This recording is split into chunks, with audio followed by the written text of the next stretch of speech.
welcome to the Smart Dialogue Series 2026.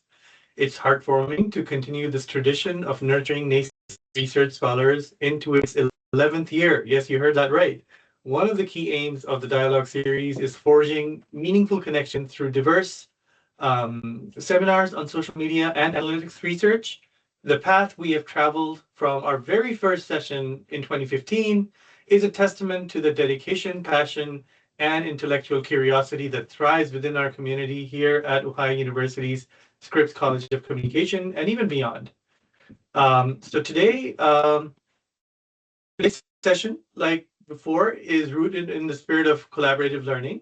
We will have question and answers, we will have a wonderful presentation, and this casual and collegial atmosphere is what we aim to foster by design. We encourage not just listening, but active participation and healthy debates, not just from the participants here, but also on our social channels when this video becomes available. Let me first share how our dialogue series sessions are organized, especially for those who are new to this.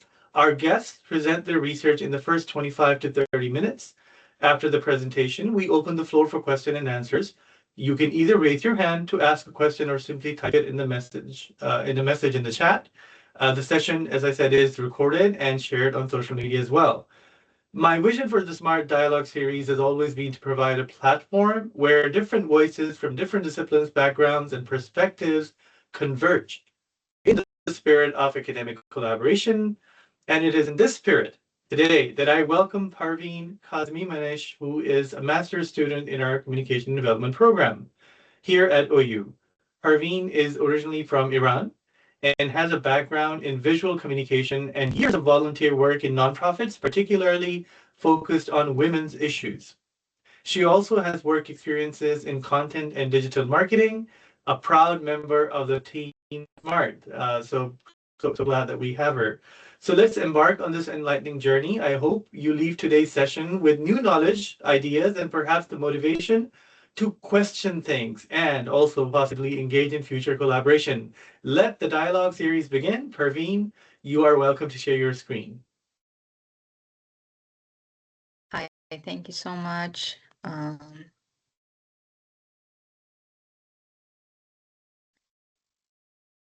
see? Yes, yes, we can see it.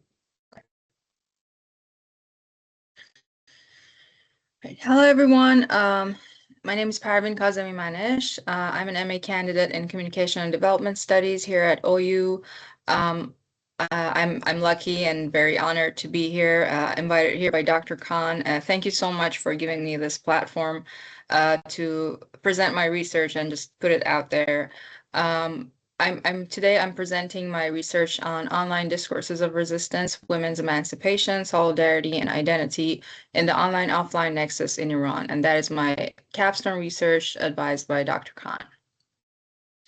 So I have an overview of the roadmap, the presentation that I'm doing today. I'm not going to go over it too much. I just wanted to have a overall structure. So I want to start with a broad observation. Throughout history, we know that women's bodies have always, in different countries and different political contexts, have been sites where state power is enforced and authority and different struggles have been taking place. So Iran is a particularly interesting and unique case in this because that is a prominent feature of a patriarchal authoritarian government. But Iran is unique because it has seen state intervention in women's bodily autonomy and appearance in both mandating and banning the hijab. Within living memory. So in 1936, Reza Shah Pahlavi, who was the monarch of Iran back then, he banned the hijab as part of his modernization agenda that he had planned for Iran. And there were even reports of the policemen forcibly removing hijab from women's heads. And I want to in this introduction, I also want to include my the definition of hijab, and that is covering the head and covering the body, all parts of body that are visible other than the hands. So this is a religious practice, that's correct. A lot of women willingly do it, but the issue that I'm discussing here with this presentation and with this research is the force, the mandating of hijab and making it compulsory. We'll get into that later. But anyways, so Reza Shah Pahlavi banned the hijab almost 100 years ago. They forcibly removed it in the streets from women's heads, and that had a backlash. And then 50 years ago, again, after the Islamic Revolution in 1979, after the newly established Islamic regime came to power, they mandated the hijab and they codified it into law officially in 1983. So not wearing the hijab in public women could face punishments such as imprisonment, fines, and flogging, all kinds of punishments. So uh, this back and forth, this dual intervention kind of tells us that hijab in Iran is not just a matter of religion and religious practice. It's also and more importantly, a political symbol through which power, identity, and control is kind of negotiated. So I want to tell you a story and a moment that captures what the study is really about. So in 2017, a woman named Vida Movahed climbed a utility box in one of the busiest streets in Tehran. She very silently, she just took off her headscarf and tied it to a stick and started waving it in the air. Um, she did not shout. She did not raise any signs. She just stood there waving her hijab, her headscarf in the air. She was arrested within minutes and she was imprisoned. But the important thing was her image was captured and shared on social media, and very quickly, women across Iran in different cities started doing the same thing and sharing their own pictures on social media. Um, so the state's response to this was very interesting and very telling because they started modifying these utility boxes across different cities by putting metal, a pointed metal gate uh, pointed metal structures on them to prevent people from climbing on top of them and standing on top of them. So we see a government with full control of the police, the military, the judiciary, and even the national media reacting to something like this by just modifying infrastructures. So we see that it feels threatened, and we see that this is the power of symbolic resistance. So the thing about Vida Movahed's symbolic act was that that act wouldn't have gone further than being just a small, local incident witnessed by a few dozen people if it weren't for social media. So instead, what sharing that picture on social media did was it became a national symbol and even an international one because it was amplified everywhere. And that is kind of the broader pattern that I'm trying to study here. Twitter has become a key space where Iranian women define their own identities and, communicate their resistance and build a kind of a collective identity together. And they've been slowly shifting social norms in ways that cross borders, and it's just it's very hard for the state to control. So my study is going to ask, how does this work? What are the women saying? How's the word spreading? And what does it actually do to people's beliefs and behavior? So I'm using 5 bodies of literature for this study. I'm going to go over all of them in detail. First and most importantly, there's Kelman's social influence theory, and I'm going to start with this because it sets up everything else that I'm going to talk about. Herbert Kelman developed a framework in 1958 that describes three processes of social change and how people change their behaviors and attitudes. His theory includes compliance, identification, and internalization. This theory has been used across different fields such as political science, communication, organizational behavior. Dr. Khan even used it in his paper about the Wall of Kindness, which was a research conducted in Iran and Pakistan and Afghanistan. Um, So it's been used for decades, but the interesting thing is it hasn't been applied to this field to study how digital activism in authoritarian countries moves people from state forced compliance to kind of peer-based norm internalization. So this gap is part of what makes the study original, and I'll go much deeper into Kelman's theory when I get to my theoretical foundation. The second area of literature that I'm using for my study is James C. Scott's work on everyday resistance from his 1985 book called Weapons of the Weak. So Scott's main idea in this book is that, I'm sorry.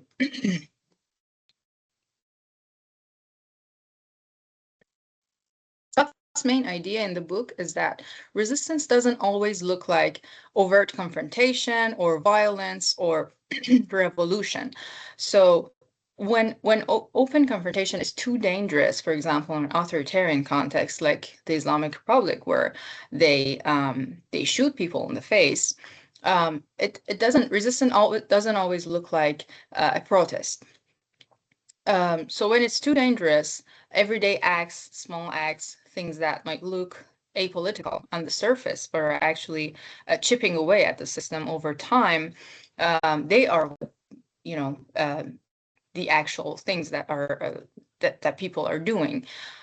So in his book, he studies the acts of rural peasants in Malaysia, but that logic applies to different contexts as well. And he calls them the weapons of the weak. He makes a distinction also between what he calls the public transcript, which is how the state wants people to behave and wants people to think when they're, being watched by those in power, and the hidden transcript, which is the way that people actually behave and what they actually believe.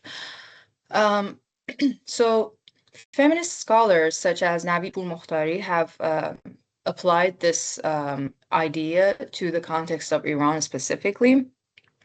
So Pourmokhtari basically says that being present, he calls this presence as resistance, being present in the public space in ways that are prohibited by the state, such as cycling, appearing unveiled, singing, dancing. All of these things are prohibited for Iranian women. These are all weapons that these women use. They become a political act. Because the regime's legitimacy depends on controlling how women dress, how they act, and how they look in public, every woman who defies those things is directly challenging state authority. The third area I'm looking at looks at the specific history of hijab in Iran. So I talked about it a little bit earlier. Scholars, specifically Nikki Keddy, she shows that hijab has never been static in Iran. It has continuously been negotiated and reinterpreted by the state, by the women themselves, by reformists, by clerics, and different groups of people. This fully, with his article, The Biopolitics of Hijab in Iran, looks at this through the lens of Foucault's biopower theory. So this basically says that state power is not only enforced through law and violence, it is also enforced through regulating and governing everyday acts, everyday life, and bodies. So we know that Reza Shah banned the hijab, and for him, it meant backwardness, as a symbol of backwardness, a symbol of something that's contrary to a modern image of Iran.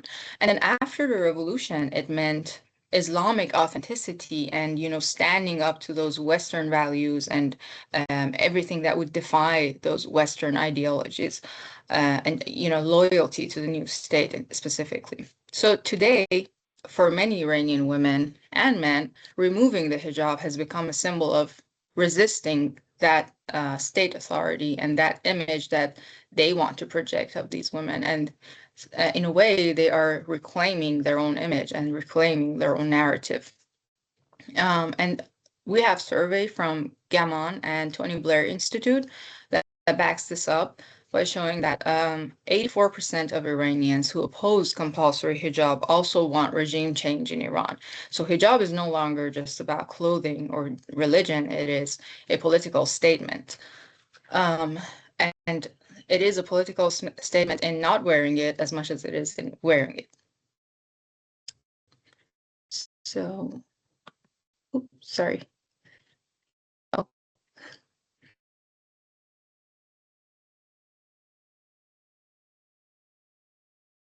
Sorry about that.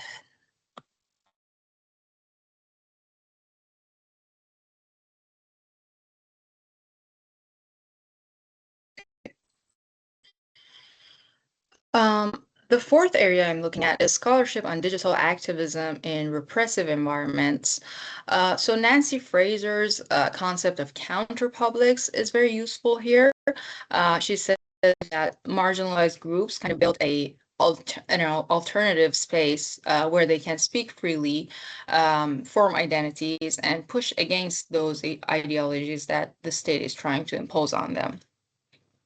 In authoritarian countries where public life is heavily controlled, social media platforms, even though in Iran they're filtered and you need to purchase a VPN to access them, social media platforms can function as these alternative spaces, but it's not that simple. Scholars like Morozov, I don't have him here, but his book, the Net Delusion, it explains how it warns against how assuming the internet is automatically liberating is dangerous. So governments like Iran have been have developed very sophisticated kind of counterattacks for these things, such as internet shutdowns, censorship, surveillance, even cyber agents and bot networks that try to kind of twist the narrative and use these hashtags in a way that would counter like lead the discourse away from what it's actually headed. So we have to keep that in mind. And within this tension, one concept that is really useful for the study is semiotization, and that is the work of Izadi and Dryden. So what they basically say is that when an act gets captured, for example, you can imagine the Vida Movahed case. When it gets photographed and shared online, it transforms. It no longer belongs to that one person. It becomes a shared symbol, a template, if you may call it, that people can reinterpret and can replicate. Lastly, the fifth area I'm looking at is Twitter's specific role in Iranian social movements and protest movements. In 2009, there was a movement called the Green Movement that was quickly called a Twitter revolution by the Western media, but that was debunked because studies showed that most of the organization that happened with that protest happened with texts and word of mouth. So that label was kind of challenged. And the tweets that came with that protest was coming from outside of Iran, actually. So what Twitter did do for that movement was connecting Iranian protesters with the global audience, especially in a situation where journalists couldn't travel to Iran. So that kind of made them able to amplify their voices. But between 2009 and 2022, feminist campaigns like My Stealthy Freedom, White Wednesdays, used social media to normalize everyday resistance against the hijab, mandatory hijab, and kept it alive as a political symbol. Then in 2022, after the death of Mahsa Amini, who is pictured here, she was arrested by the morality police in Iran for having improper hijab, and then she was beaten and she died in custody. She was killed, if you may call it that. People kind of lost it, and they took to the streets. 600 people were killed, but anyways, in 2022, after her death, everything kind of escalated. The hashtag, her name became a hashtag, Mahsa Amini, and it was used more than 250 million times in 1 month, which is like one of the most used hashtags. So Twitter, here we see Twitter evolve from being a tool just to reach outside audiences into being a central space for building feminist consciousness inside Iran. This is my favorite part. So the theoretical framework, as I mentioned, I'm using Kelman's theory, compliance, identification, and internalization, and I will get into each step more in more depth. So compliance is the most basic level. Here a person changes their behavior to get a reward or to avoid punishment, but they don't actually change what they believe or how they behave in private. They go along with it on the outside, but privately they reject the whole idea. And the moment that pressure, that surveillance disappears, so does that behavior. So this only works as long as someone is watching or they're being surveilled. And that is exactly how mandatory hijab is working in Iran. Women wear the hijab in public because they are afraid of the risk of getting fined or imprisoned, or worse things, primarily being harassed by the morality police, who is pictured here. This produces surface conformity, not genuine belief change. And the survey data backs this up. Most Iranians privately oppose compulsory hijab, even though they comply in public, they wear it. That gap between what they do publicly and what they believe in private makes the system unstable. And when enforcement weakens, compliance can collapse very quickly.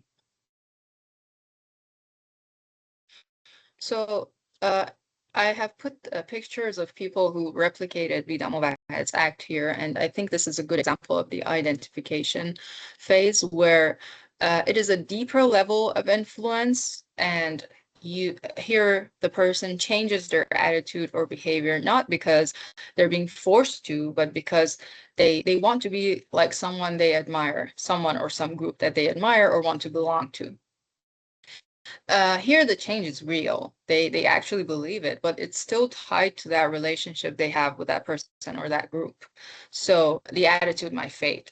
And this is where social media becomes important, because when a woman sees another woman post a picture of herself unveiled, she admires that courage, and she feels moved, and then starts to feel that she wants to be part of that community and want to be associated with that person.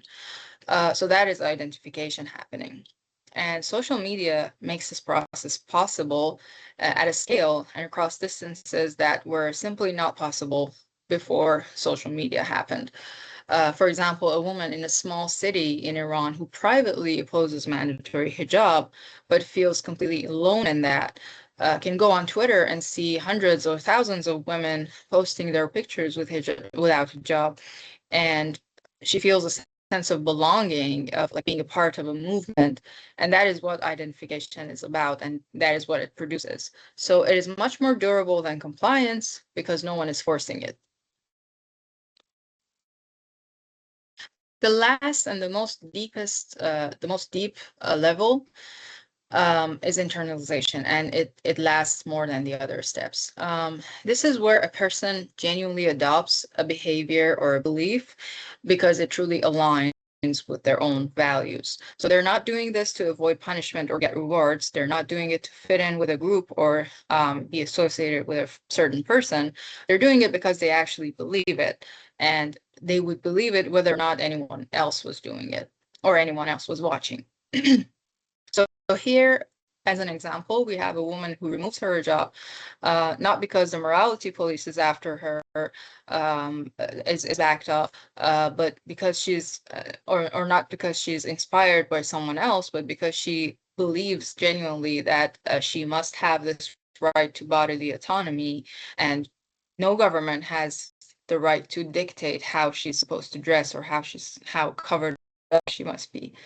That conviction is self-sustaining. It doesn't require enforcement or any role models to maintain. And this is why the Iranian regime finds digital activism and digital spaces so threatening, because it's not just about people coordinating protests. In fact, not a lot of coordination happens there. It's about people actually changing what they believe, and Kelman's framework is perfect for this. So So, directly from the literature review and the framework I'm talking about, I have come to these 4 research questions. Each of them focuses on a different dimension of what's happening on Twitter, and together they can paint the full picture. So let's get more into them. The first research question is, what dominant themes, narratives, and forms of expression characterize Twitter discourse around women's emancipation in Iran? So this question, so before I can understand how things spread or what effect they have, I need to know what's actually being said. So we have good scholarship on specific campaigns, but we don't really know, we don't really have a broad picture of the overall conversation. So what words and ideas keep coming up? What stories are these women telling? What images keep appearing in this social media space? And that is what RQ1 is trying to address. Then research question 2 asks, what hashtags, discursive frames, and interaction patterns are the most visible in these conversations? This kind of shifts the focus from content to structure. So not just what people are saying, but which messages actually get seen and why that happens. This matters a lot in the Iranian context because the state is actively working to suppress those messages and counter them. So understanding what breaks through those attempts, despite that suppression, tells us that how the resistance kind of sustains itself online. The third research question asks, to what extent do these interactions reflect processes of community building, solidarity, and collective identity formation among women and their allies? So this is where Kelman's identification process becomes most visible. We know that social media can create a sense of community, but we don't know how much exactly, exactly that happens in this context. So how do these scattered individuals start to see themselves as part of a same movement or in the same community? What accounts bring people together? What kind of posts generate the most visibility, the most connection? That's what RQ3 is trying to answer. The fourth and last research question is perhaps the most important one to myself, at least, and that is, how do participant participants articulate the relationship between online expression and offline awareness, resistance, and action. That is the least studied part of the Iranian digital activism. So if Twitter is actually changing what people believe, not just what they post, we would expect to see that reflected in how they act in their own lives in reality. So are they going out without hijab after engaging online, or do they describe a shift in how they think about their own rights and their bodily autonomy? So this question, looks at whether social media is producing real internalization, and that is kind of what the study is trying to contribute to. That said, I've come to my methodology. I have a mixed methods design for this study. I'm going to do content analysis, tweet text, and social network analysis with a tool called Node XL Pro, which Dr. Khan suggested, and you taught us about it. So data will come from Twitter, and the reason for that is Twitter is the most popular platform in Iran for discourse, especially political discourse. And this tool, Node XL Pro, allows me to collect a large number of tweets because Twitter has some limitations, and this tool has the API for that. So I would try to map the networks of connection between users and see who's replying to whom, who's retweeting whom, and so on. And yeah, with the sample and collection, I'm aiming for 100,000 tweets before cleaning in Farsi and English. I will collect these tweets using keywords and hashtags that are related to the movement, such as the Women Life Freedom. That was the movement that happened in 2022, or Masa Amini hashtags, other hashtags related to hijab resistance. And I will run repeated searches over a time window that captures key protest periods. So, for example, September 2022 to September 2023. One practical challenge is that Twitter has significantly restricted data access for researchers. So my collection strategy is kind of designed to work around that by running multiple searches and combining the results.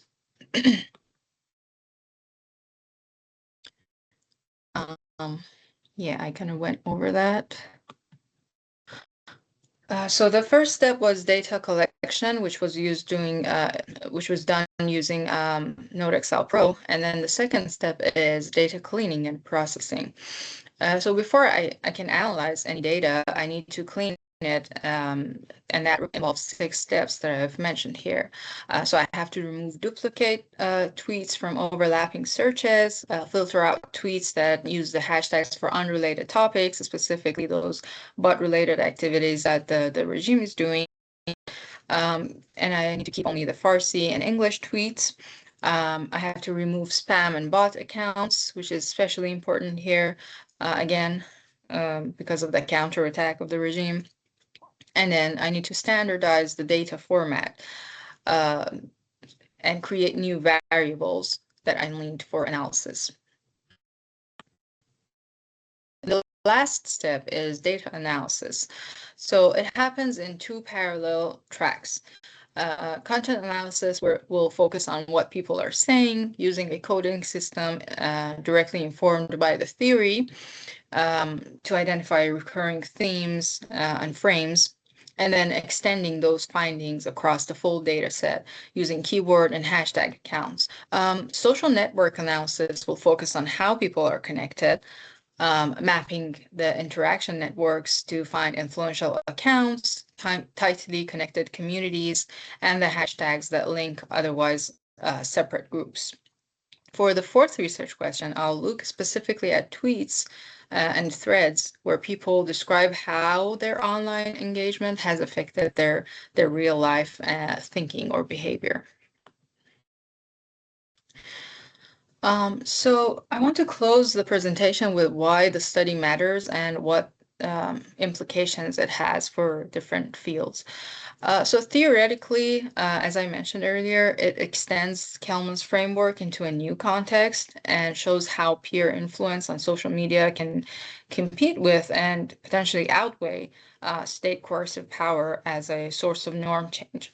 That has that has implications well beyond Iran. I know that similar problems are happening in different countries and people are fighting for their autonomy. So this can be helpful to those people.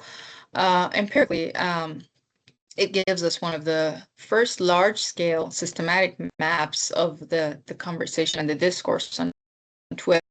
So it moves beyond those individual campaigns that were studied in the past to the full discursive landscape. Practically, it offers insights for activists and organizations, nonprofits working in similar contexts about how digital resistance can sustain itself and what conditions allow it to produce real change. And for our field, communication and development, it connects digital activism to the broader question of how communication contributes to social change in authoritarian settings. So that connection is kind of, underexplored. So the study wants to address that. Yep, and here are my references for the study. Of course, these are not all. I have a lot more in the paper itself. But thank you so much for your attention and for letting me talk about this issue. I will stop sharing now. Thank you very much for your presentation, Parvin. That was very insightful. I open the floor for questions. So any questions from our audience?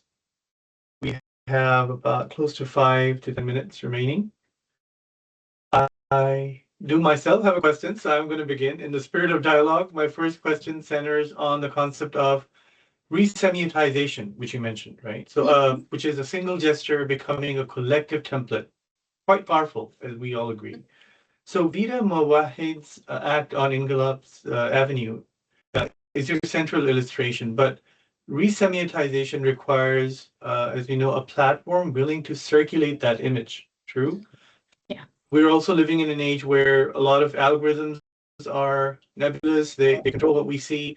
And given X or Twitter, ownership changes that we have had, and it's reported cooperation with authoritarian governments in some cases, how do you account for the platform, in this case X, itself as a political actor in your study? Yeah, that's an interesting question because back then in 2017 or even in 2022, it wasn't as, the algorithms were not working the same way they are now, where they're trying to like kind of push down certain propaganda and certain information on, viewers and audiences.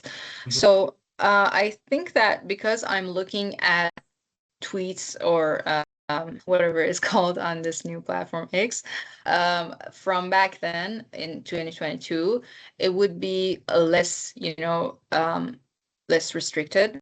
But I would say that right now, as we're seeing with the movement that's happening right now, and I don't know if the audience knows, but I'm gonna like give a brief explanation. So there was a protest in January where thousands of people were killed, and interestingly, on a lot of social media platforms, particularly TikTok, it was kind of like the algorithm was trying to stop people from being informed that that was happening in Iran. So I believe that it's going to be much harder for someone that wants to study right now what is happening now than it would be back then. Right. Very good. And of course, these are factors to consider because there's so many severe restrictions on social media in every context where authoritarian regimes are trying to control the narrative. Sometimes it happens directly, other times there is shadow banning, those sorts of things, even in other societies where political control exceeds a certain limit. So, which leads me to my second question, which is about the ethics of targeted resistance acts. And since, as you know, this is a dialogue series, we discuss every aspect and facet of research so that it helps you become stronger as a researcher or scholar. One of the images in your presentation that gave me a pause was a tweet showing a woman knocking the turban off a cleric, right? And it was framed approvingly as an act of resistance. Okay. Mhm. And of course, you will find people who agree with that. And I want you to invite you to think critically about this with us. Mhm. There is, and I completely sympathize with what's going on, and the repression. That's something that we all don't want. But there is a meaningful distinction between resisting a system and during your protest targeting an individual. So a cleric in this case on street may personally support mandatory hijab laws mandated by the state, because here the question is, when the state has no business forcing these kind of things on bodily autonomy. And he may support it, he may not support it, he may be an instrument of state enforcement, or he may simply be a man practicing his religion in public. So in this case, it was a turban. In other cases, it was a male. If it were a female wearing the head covering that they're wearing, could also say extension of that, somebody can pull that cloth off of her head, and that would Yeah. according to some, be a form of resistance. But um, we they from their point of view, they would treat him as a legitimate target, him or her, by virtue of his religious dress alone.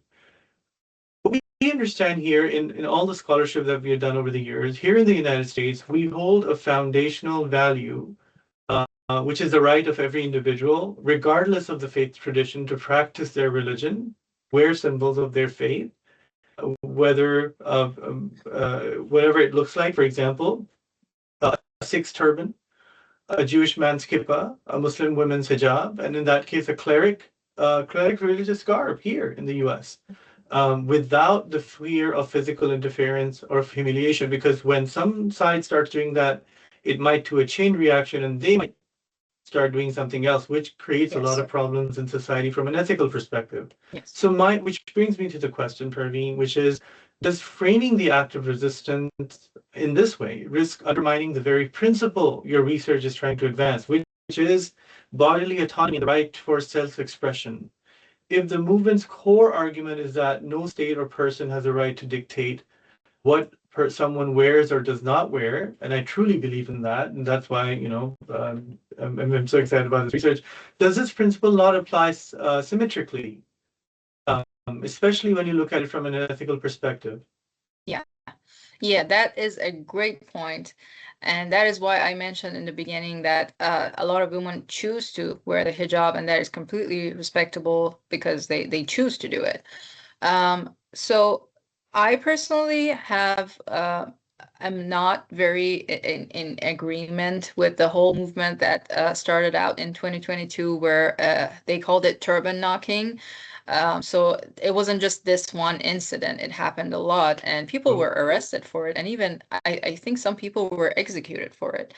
But anyways, that I feel like these are kind of the two sides of the same coin, where if you're not being allowed to have that bodily autonomy, why would you not allow other people to have it? But the thing is, people are so fed up and they're so emotional, and clerics are basically the symbol of the Islamic Republic, and they're the symbol of people in the power. So they are acting on those emotions, and um, they might not even be thinking about these things. But I personally believe that in a future free Iran, everyone has to have that right to be able to wear what they want and practice what religion they want. Absolutely, and thank you for that. That very important distinction, because strategically, beyond the ethics, when we include such acts in the discourse of resistance, Mm. it very much has a potential to alienate potential Yeah, allies that you might win. Of course, exactly. because the main objective is that we promote policies that help people live the way they want, both inside Iran, internationally, any other country who might otherwise support women's bodily autonomy, but cannot endorse religiously targeted harassment of individuals. And there is a very fine line between that. Yeah. And this is, of course, not a question to delegitimize the movement. Absolutely not. And Of you course. also point to that. It is a question about where the moral boundaries of resistance lie. And with such situation, when people are frustrated, it's very easy to blur those boundaries. That's why it's so important to situate the research in a way that wins you allies. Mhm. And of course, your studies framework has room to hold that complexity. We have seen how Kelman's model, which brings me to my third question. So Kelman's model was developed back in 1958, if I remember correctly, Yes. in a Yes. very different context. And that Yeah. context was a Cold War era Yeah. social psychology laboratory settings. Yeah. So, what is the justification for its applicability after almost half a century to a 21st century authoritarian digital movement and our environment? Yeah. And what does it explain about contemporary frameworks, such Yeah. as Castell's network of change or Butler's theory of performativity? And what would they not tell us what this would tell us? Mhm. So what Kelman does is he describes the process, which is, I think, applicable across, whatever context or whatever time frame that we're looking at. So here, what's been added is back then, social media did not exist, and right now it does. So I feel like it's actually interesting to apply that, old theory to this new, modern kind of version where there's this platform that's helping people amplify, and that's helping people shape these norms and internalize these norms. So I believe it's applicable Mhm. regardless of what time we're looking at it. Yeah. Okay, awesome. I completely agree. It's just the theory that you have selected very much applies to it, and let's test it out in an environment which is different. But Yeah. you very rightly mapped each and every variable, the three variables in that framework, to the happenings in Iran. So thank you so much. I believe these are all the questions we had. So let's Did wrap up Nikhil? today's. Sorry, Nikhil raised his hand Nikhil. Yeah, earlier. Please, yes. Nikhil, go ahead. We Yeah, have a couple of I minutes hope here. I'm audible. Again, Yes. thank you Yep. for the talk, Parveen. Thank you. And it's also very timely, as I see. And again, one good thing is you're still working towards your capstone. I think one thing that I noticed was, uh, again, I have used both Kelman's model, and then we just used me and Dr. Khan have just worked on a paper using Scott's hidden transcripts. My Mhm. question is again pretty much with regards to Kelman's model. Because in one of the questions, I think you directly address the identification part of it, but the other Mhm. research questions, I don't see the other two, let's say, the dimensions of that theory very clearly, or let's Mhm. say explicit in the questions that you have presented. Mhm. Because if you see Dr. Khan's paper also, where he used the model, each question reflects each of the dimensions with regards to the theory. I think Mhm. if you can make those little changes or reframe the Mhm. questions which align with the model, then it'll be very clear, let's say, for the reader in terms of how the theory has been invoked into your Yeah. paper.